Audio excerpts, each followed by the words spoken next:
राधे राधे। आज हम माखन लीला की जो कथा है उसको हम सीखने वाले हैं, पढ़ने वाले हैं। माखन लीला की कथा आप पंचम दिवस में बोलते हैं, और अगर आप पंचम दिवस में माखन लीला वाली कथा को बेहतरीन ढंग से तैयार कर लेते हैं तो मान लीजिए आपका 50% काम यही हो गया। तो इसको बेहतर ढंग से समझने का प्रयास करना है। आज हम क्या समझने वाले हैं? माखन लीला। विषय हमारा क्या है? विषय आपका क्लियर होना चाहिए कि आज हम क्या पढ़ने वाले हैं। माखन लीला की कथा को समझने वाले हैं। माखन लीला की जो कथा है ये 5वें दिन में आपको बोलना है, 5th डे में। आ गई बात समझ में? अब समझते हैं माखन लीला।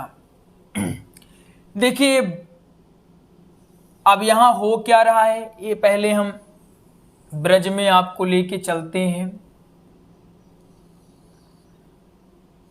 यहां हो क्या रहा है?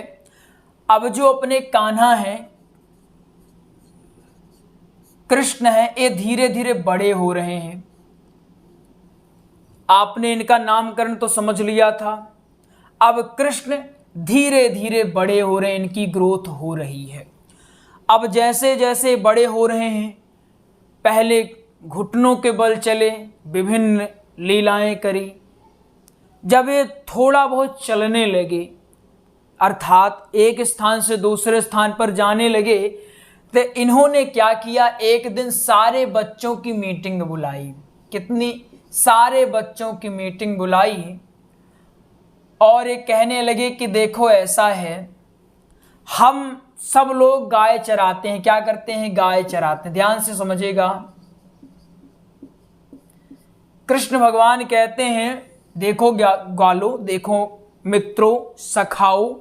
आपके नोट्स में ब्रज भाषा में दिया हुआ है, तो आप ब्रज भाषा में चाहें तो इसको बोल सकते हैं। हमें ब्रज भाषा नहीं आती, इसलिए हम हिंदी में ही बोल रहे हैं आपसे। तो कृष्ण भगवान कहते हैं कि देखो हम लोग गाय चराते रहते हैं, लेकिन जो गाय से जो दूध दही निकलता है ये कहाँ जाता है? ये जाता है मथुरा में। कहाँ जाता है? ये मथुरा में जाता है। क्या ये अच्छी बात है? बिल्कुल अच्छी बात नहीं। क्यों अच्छी बात नहीं है? भाई देखो, गाय हम चरा रहे हैं और जो यहाँ से माखन निकलता है, ये माखन निकलता है कहाँ जाता है? मथुरा में जाता है। क्या अच्छी बात है? कृष्ण भगवान सारे ग्वाल बालों को समझाते हैं। ये कौन है? एक कृष्ण भगवान है। ये कौन है? एक ग्वाल है। तो ग्वाल बाल कहते हैं देखो अच्छी बात तो नहीं है कनुआ, लेकिन बताओ क्या किया जाए? कोई उपाय है क्या? हम तो छोटे छोटे हैं, क्या कर सकते हैं? तो कृष्ण भगवान कहते हैं क्यों ना हम माखन चोरी प्रारंभ कर दें आज से। सारे ग्वाल बालों के कान खड़े हो गए। भैया अब यही बचा है जो दादा पुरखों ने नहीं किया, वो हम करके नाक कटावेंगे का? कन्हैया ने कहा नाक कटावेंगे? क्या हम कोई हीरा पैसा सोना चांदी चोरी करने के लिए कह रहे हैं? हम तो कह रहे हैं माखन चोरी, वो भी जिसमें हमारा हक है। कृष्ण भगवान खूब प्रेरित करते हैं।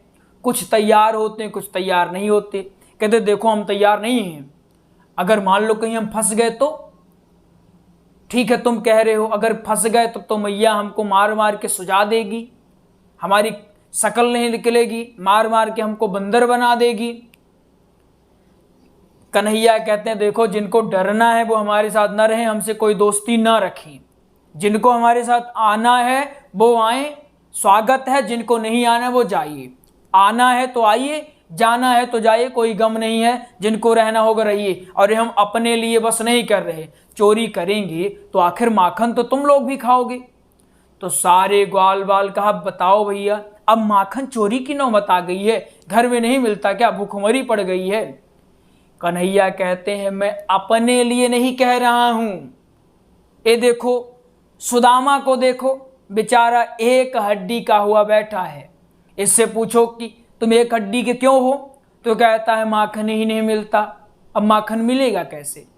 यहाँ बेचारा दिन भर गाय चराता है और जो यहाँ दूध दही इकट्ठा होता है मथुरा चला जाता है। कैसे होगा? ऐसे में ऐसे में हम लोग कुपोषित हो जाएंगे।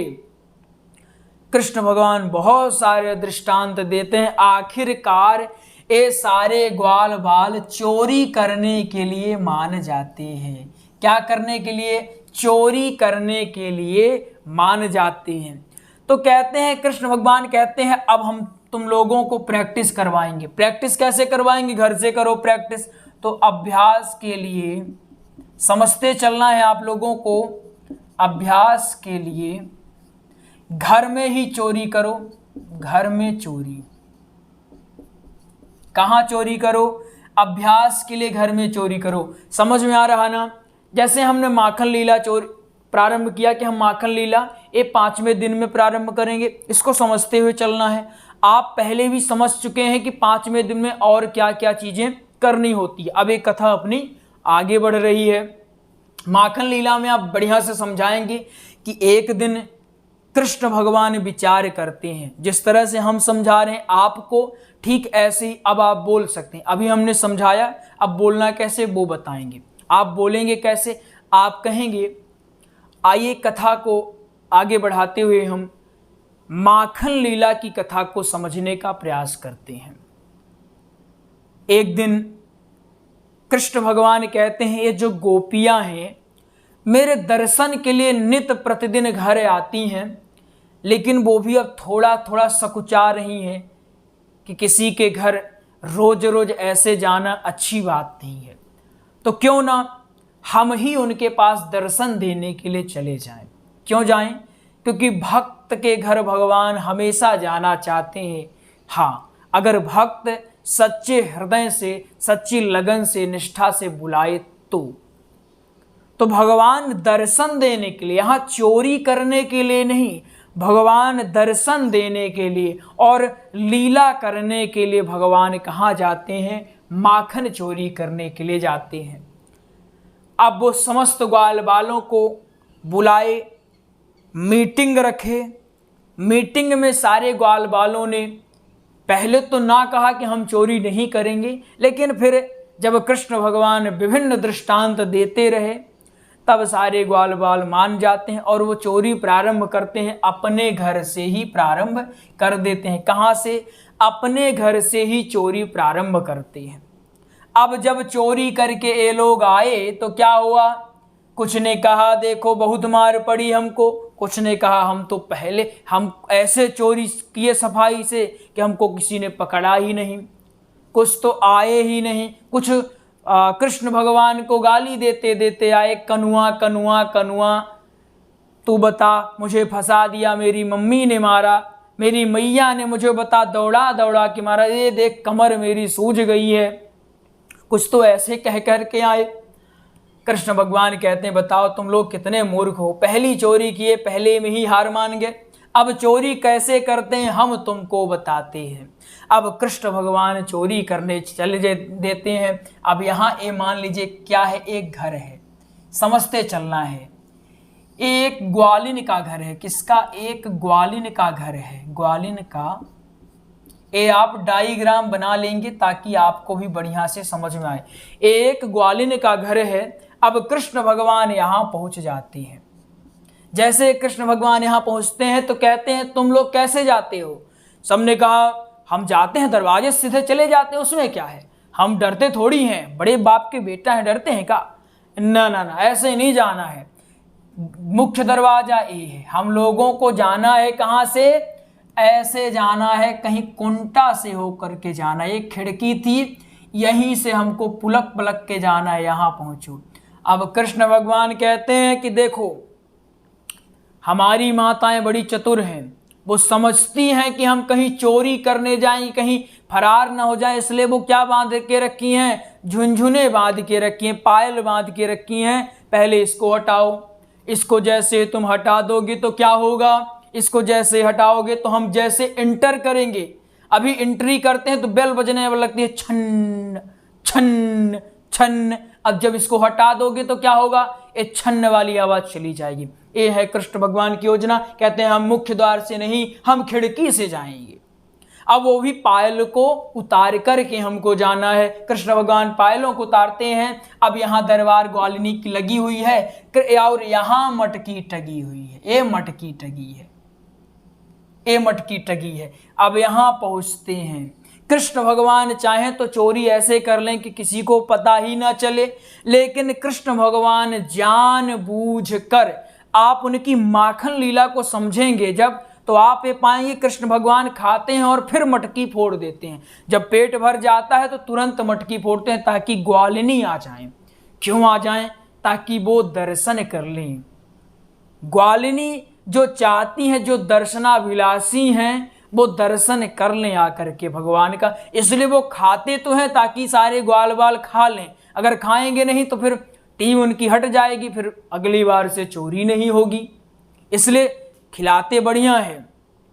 तो अब क्या करते हैं, मटकी टगी हुई है। कृष्ण भगवान यहाँ पहुँचते हैं और एक दूसरे के ऊपर चढ़ करके यहाँ अंततोगत्वा मटकी पर पहुँचते हैं। और जैसे मटकी पर पहुँचा कृष्ण भगवान तुरंत हाथ डाले। हाथ अब उनका छोटा सा तो हाथ डाले, इतनी सी मक्खन इतना सा आया और मुंह में वो डाले। कहते आहा, अभी तक मैं घर में बताओ पड़ा था कि घर का मक्खन इतना अच्छा होता, बताओ बाहर का वो भी चोरी वाला मक्खन। आहा। अब सुदामा वहाँ बेचारे एक हड्डी के यहाँ बैठे थे, उनको कोई काम भी नहीं देते।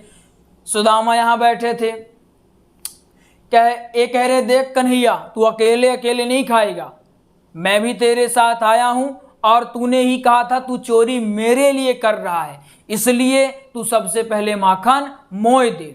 तो कहता ठीक है लो। तो कन्हैया तुरंत एक पत्थर लेते हैं और प्रहार करते हैं। पूरी दही जा करके यहाँ गिर जाती है, दही पूरा यहाँ गिरता है, पूरा यहाँ मक्खन उड़िल सा जाते हैं और सारे ग्वाल बाल टूट पड़ते हैं। कन्हैया भी आकर के टूट पड़ते हैं और जमीन पर गिर गया है माखन। माखन कहीं बाहर नहीं है, जमीन पर गिर गया है। और भगवान समस्त ग्वाल बालों के संग उस माखन को पा रहे हैं, भोग लगा रहे हैं। अब जब माखन खत्म हो गया, भगवान ने देखा अभी तक तो कोई आया ही नहीं है, अब क्या किया जाए। तो भगवान यहाँ पर एक छड़ी पड़ी हुई है। क्या पड़ी है? एक छड़ी पड़ी हुई है। उस छड़ी को लेते हैं और सारे मटकियों को फोड़ना प्रारंभ कर देते हैं। और ग्वाल बालों के कहते हैं तुम भी चिल्लाओ जोर जोर से। सब ग्वाल बाल जोर जोर से चिल्लाने लगते हैं। तुरंत यहाँ से ग्वालिनी दौड़ी आती है। ये ग्वालिनी आती है तो 2 मिनट तो मौन हो जाती है। अब कन्हैया सामने है, दर्शन भी करना, 2 मिनट मौन हो जाती है। और जैसे ही ग्वालिनी की चेतना हटती है तुरंत जागती है, अरे कनुआ कनुआ कह करके खेदेड़ लेती है। अब कृष्ण भगवान यहाँ से आए थे और ग्वालिनी यहाँ खड़ी थी। कृष्ण भगवान यहाँ से ऐसे ऐसे रफू चक्कर हो जाते हैं। ऐसा ही वो नित प्रतिदिन हर ग्वालिनी के घर में जाया करते थे। ऐसे ऐसे करके ग्वालिनी का काम अब बन चुका था। जो अब तक जाती थी उनका दर्शन कर ले। अब जानबूझकर, पहले क्या हुआ करता था कि ऊपर टगा रहता था माखन, लेकिन अब सबको पता था कि कनुआ आएगा, इसलिए सब लोग माखन को नीचे कर देते थे। अब क्या होता था, अगर किसी दिन ऐसा हो गया कि कन्हैया माखन चोरी करने नहीं आए, इसको आपने लिख लिया था ना, समझते, बहुत सिंपल है, थोड़ा समझेंगे इसको तो सही काम हो जाएगा। थोड़ा नोट्स में भी पढ़ लेंगे। और आज हमारा थोड़ा गला खराब है, स्वास्थ्य बहुत दिन से खराब चल रहा, फिर भी हम चाहते हैं आप लोगों की कथा होने वाली है इसलिए बता देते हैं। अब एक दिन क्या हुआ, अभी तक तो चोरी कर रहे थे। एक दिन कृष्ण भगवान कहते हैं देखो अब चोरी से हमारा मन भर गया, अब चोरी नहीं करेंगे यार, बहुत हो गया अब चोरी, अब हमको इज्जत की जिंदगी जीना, चोरी हमको नहीं करना है। क्या नहीं करना? चोरी नहीं करना। अब सारी ग्वालिनी वेट कर ही रहेंगी, कनुआ आएगा, लेकिन कन्हैया गए ही नहीं। ऐसे 1 दिन बीता, 2 दिन बीता, 3 दिन जब हुए तो ग्वालिनियों से रहा नहीं गया। अब वो शिकायतें लेकर आती हैं, बहाना बनाने आती हैं कृष्ण भगवान को देखने, जतन करती हैं कैसे देखें, तो कहती हैं चलो हम चलते हैं शिकायतें लेकर के। अब माँ यशोदा के पास आती हैं, माँ यशोदा के पास आती हैं, क्या लेकर? शिकायत लेकर। शिकायत लेकर, समझ में आया? अब ये समझिए, सिंपल सा है। अभी तक ग्वालिनियों के घर में चोरी करते थे, बढ़िया चोरी वाला उनका काम धंधा अच्छा चल रहा था। अब एक दिन कृष्ण भगवान चोरी नहीं किए तो सारी ग्वालिनी, ये सारी ग्वालिनी कहाँ आती? एकजुट होकर के आती हैं माँ यशोदा के पास। कृष्ण भगवान बैठे हुए यहाँ, अब कहती हैं बुलाओ अपने कनुआ को, तुम्हारा कृष्ण तो उधम मचा कर रखा है। माँ यशोदा बुलाती हैं। अब क्या कर दिया? जैसे ही ग्वालिनियों ने कृष्ण भगवान को देखा, निशब्द हो गई, एकटक निहारने लगी। छवि ही ऐसी कन्हैया की थी, एकटक निहारने लगी। अब जब निहार ली तो माँ यशोदा कहने लगी, तुम लोग नजरें लगाओगी क्या मेरे लाला को? शिकायतें हो तो करो, नहीं तो जाओ। मेरा लाला 3 दिन से बेचारा बैठा है, ना कुछ खाता ना कुछ पीता है, पता नहीं क्या सोचता बैठा रहता है। सारी ग्वालिनियाँ एक एक करके अपनी शिकायतें बताती। एक शिकायत बताती, होता कैसे इसको समझिएगा। मान लीजिए कितनी है, 1 2 3 4 5 6 7 8 9 10 11 12 13 14, ऐसे बहुत सारी। अब ये कृष्ण भगवान है, ये शिकायत बता रही है किससे? माँ यशोदा से। और बाकी ये जो सारी हैं ये कृष्ण भगवान को देख रही हैं। जब इसकी बारी हो जाती तो ये बताती, ये उलाहना देती, ये शिकायतें करती है, और ये जो सारी होती ये देखा करती। इसका काम हुआ, ये शिकायत करती और ये देखा करती है। ये चाहती तो साथ में शिकायतें कर सकती थी, लेकिन क्यों नहीं करी? क्योंकि अगर साथ में ये लोग शिकायतें करती तो भगवान को देखने का जो अवसर है, जो समय है, वो कम हो जाता। अभी 14 थी, एक अगर 10 मिनट बताती मान लीजिए, तो सब लोगों को प्रॉपरली टाइम इनको मिल जाता था। अब ये शिकायत कर रही है, बाकी कृष्ण भगवान को देख रही हैं। अब कृष्ण भगवान किसी को नहीं देख रहे हैं। कृष्ण भगवान गाल फुला लिए, बताओ हमारी शिकायतें करने आए हैं? नहीं आएंगे, अब आज से हम तुम लोगों के यहाँ चोरी करने ही नहीं आएंगे। लेकिन कहते हैं ना, भक्त जो है भगवान से चाहे तो जो करा ले। ये शिकायतें करती, और शिकायतें करने के बाद क्या करती हैं लोग, समझिएगा इस बात को। थोड़ा सा विधिवत ढंग से आपको बताना है। अभी हम थोड़ा सा और आपको डेप्थ में बता देंगे, बढ़िया से और समझ में आएगा। अब ये शिकायतें तो करती हैं, लेकिन जब जाने लगती हैं ना, तो कृष्ण भगवान से कहती हैं चुपके से कि लाला, हम शिकायतें करने नहीं आई थी, हम तुमको बुलाने आई थी कि तुम ऐसे चोरी बंद मत कर दो। तुम आया करते थे, तुम्हें देख लेती थी हम, तो हमारा सारा दिन अच्छा चलता था। जिस दिन से तुम आते नहीं हो ना, तो ऐसा लगता है कि हमारे शरीर से प्राण ही निकल गए हैं। तो लाला, तुम कुछ भी करो, चोरी बंद मत कर देना। अब बताइए, ऐसे हैं अपने माखन चोर। कुछ लोग कहते हैं भगवान होकर के चोरी की। भगवान चोरी थोड़ी कर रहे थे। प्रैक्टिकली देखा जाए तो नंद बाबा के यहाँ खुद ही इतने गायें थी कि उनको जरूरत ही नहीं थी किसी और के घर में जाने की। ये चोरी करने नहीं जा रहे थे, ये भक्त को दर्शन देने, भक्त के कहने पर जा रहे थे। यहाँ स्पष्ट होता है कि भगवान अपने भक्त के लिए कुछ भी करने के लिए तैयार हो जाते हैं। ठीक है, इतनी बात समझ में आ गई। अब भगवान फिर से माखन चोरी प्रारंभ कर देते हैं। इतना समझ में आ गया, सिंपल सा है। अब एक बार फिर से समझिएगा इसको। अब की हम डायग्राम नहीं, अब की आपको हम टॉपिक से समझा देते हैं। एक बार नहीं 10 बार बताने के लिए तैयार हैं आप लोग, बस समझिएगा। हालांकि आज का प्रसंग हमें लगता है आपको बढ़िया समझ में आया होगा, क्योंकि आज के प्रसंग में हमने बहुत मेहनत करी थी कि आज आपको इस ढंग से बताना है। देखिए, प्रसंग बताने में कोई ज़्यादा नहीं होता, मेन होता है डायग्राम। अगर आपको अच्छे से मिल जाए ठीक। पहले आपने क्या किया, कृष्ण की लीला में प्रवेश, ठीक है, पहले एक किया। फिर दूसरा क्या है, कृष्ण की योजना। अब तीसरा क्या हुआ, माखन चोरी प्रारंभ। इतना तथ्य है, इसमें आप लोग नहीं दे लेंगे, सिंपल से करना है, प्रसंग में प्रवेश कर रहे हैं ये सब आपको बता देना है, और फिर बढ़िया से किस ढंग से इन्होंने योजना बनाई, आपको आराम से स्लोली बोलना है। तो आप इसको कम से कम माखन लीला जो है आप इसको 30 मिनट देंगे। कितना देंगे? 30 मिनट। अभी ये पूरी तरह नहीं हुई है, ये पार्ट 1 है, पार्ट 1, इसका पार्ट 2 भी हम बनाएंगे।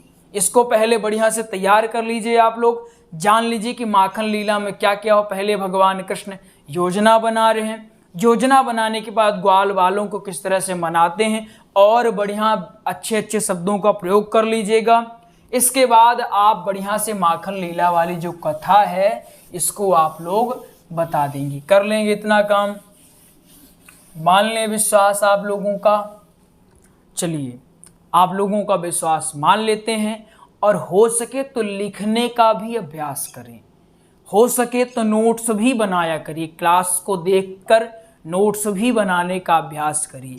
जितनी आप मेहनत करेंगे उतनी ही आप में निखार आती जाएगी। आइए आपको एक जानकारी देते हैं, हमने भागवत जी का, श्री राम कथा का, सत्संग का और श्री राम कथा आइडियो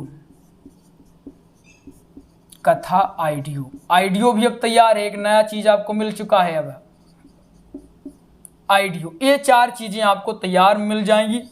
ये जो है श्री भागवत, ये नोट्स आपको मिलेगा। कैसे मिलेगा? नोट्स आपको पीडीएफ फॉर्मेट में मिल जाएगा, संपूर्ण नोट्स इनका। और ये श्री राम कथा का जो आइडियो है, अभी हमने हाल ही में आइडियो तैयार करवाया है, ये आपको 399 रुपये में संपूर्ण राम कथा का आइडियो आपको देखने को मिल जाएगा। बाकी जो पीडीएफ है भागवत जी का जो नोट्स है ये 489, श्री राम कथा का नोट्स 599 और सत्संग का नोट्स आपको 441 रुपये में मिल जाएगा।